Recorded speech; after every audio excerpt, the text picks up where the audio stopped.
Well, I got another cherry bowl blank that looks like it needs some minor surgery, much like the other ones that I've done recently. I think we'll be able to insert something in there.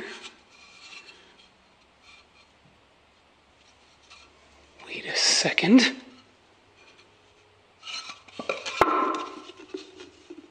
Idea.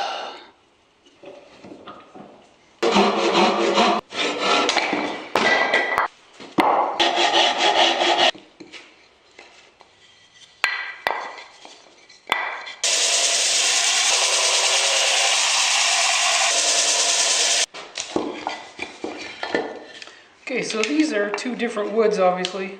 This one is softer than this one. This is cherry. I think this is magnolia. Gluing these together might cause a problem down the line, but I'm going to try it anyway, just because Games Garage is all about experimenting.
So I put some oil finish on these. This is just a wacky idea I had. Did it on a whim just to see if I could do it. Obviously I can. Turned out kind of neat. Although somehow I messed up my finishing on this one where I got this tool mark there. So this wood is hickory and this wood is magnolia, I think. Just a couple of random bold blanks I had on the wall and I decided to have some fun with them. Anyway, I'll end up putting a couple more coats of finish on these. It was a fun experiment. Gamey's Garage is all about experimenting. Hopefully you'll stick around for more. See you next time in Gamey's Garage.